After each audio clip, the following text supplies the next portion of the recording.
you are that character. I had to transform myself into him. And I had to be that character.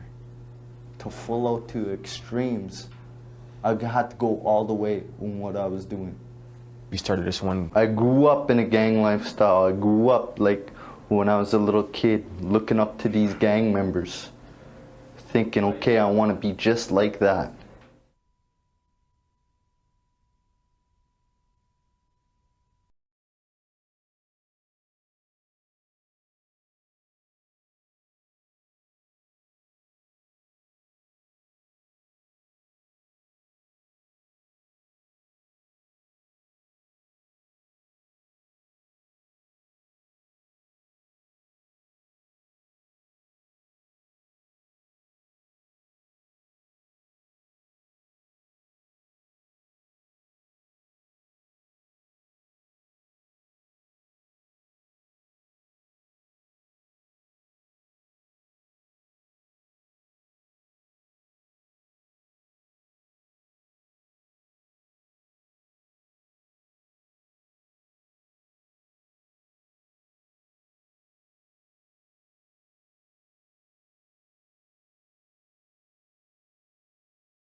Tonight we begin in Nanaimo, where RCMP have raided a suspected drug operation, arresting 4 people. One of them is a man they say is part of a First Nations criminal gang, the Red Alert Gang, involved in drugs, prostitution, and violent crime. Red Alert has been known to operate in the BC interior and on the Lower Mainland, but until now, it has not been active on Vancouver Island. A News Mid-Island Bureau Chief Jonathan Bartlett joins us now from our Nanaimo newsroom with more on that. Jonathan. Hudson, Kevin John is described as a full-fledged member of the Red Alert Gang, a First Nation gang active in Alberta, the interior of BC, and the Lower Mainland. Police say he visits Nanaimo quite often, and it's likely he's not coming here for a vacation.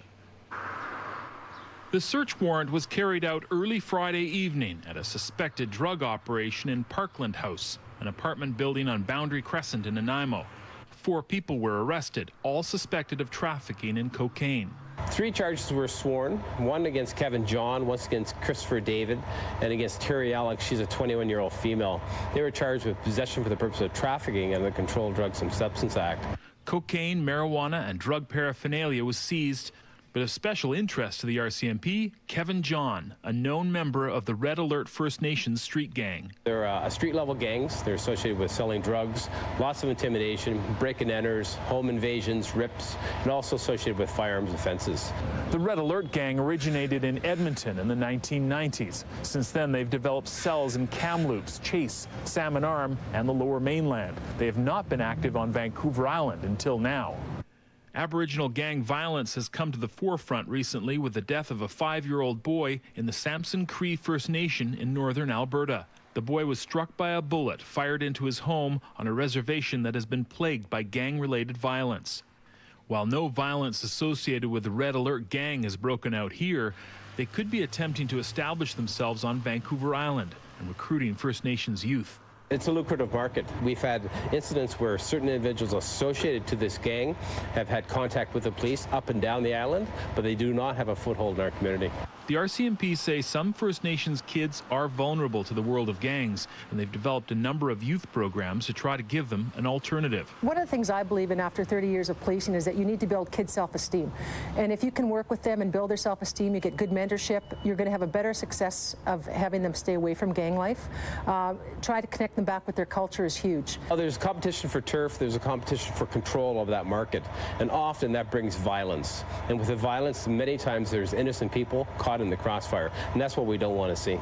With these arrests, the RCMP is hoping they've sent a strong message to this particular gang. The message is clear, is that their activity will not be tolerated, and we'll do what we can within the law to stop that activity from expanding.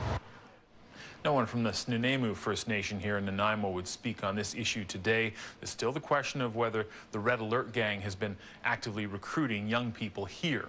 Of course, Nanaimo is no stranger to gang activity, while the Hells Angels Motorcycle Club has taken a lower profile since their clubhouse was closed down by police a few years ago. They are known to associate with the Red Alert gang in Edmonton. There's always that concern that any newcomer will set off a turf war here. Hudson. All right, Jonathan Bartlett reporting in our Nanaimo newsroom. Jonathan, thank you. Thank you. My name's Jonathan. I'm a former member of the Red Alert Aboriginal Street Gang. I basically got involved in a gang when I moved to Edmonton back in the late 90s. Ended up in the Edmonton Remand Center, and from there quickly ended up racking up a lot of serious charges that landed me in the Edmonton institution. In total, I spent 5.5 years at the Edmonton institution. I was 20 years old when I went in, and I was maybe 160 pounds soaking wet. When I got out, I was a big individual. My behavior and the penitentiary mentality and all the aggression and violence that goes on out there basically came with me to the street. And I terrorized my community through the 90s, and it was just a cycle that had to stop somewhere, or else I would end up doing a life sentence or shot and killed. There was a lot of money back in the 90s and stuff. There was a lot of oil royalties and stuff like that. So a lot of the major gangs like the IPs, the RAs, and the Warriors saw that basically as an opportunity to come out here and to make a lot of money, and that's basically what they did. And now, 10 years later, there's shootings almost on a regular basis. There's a baby getting shot, there's houses, people getting hit, drive-by shootings, people getting stabbed, people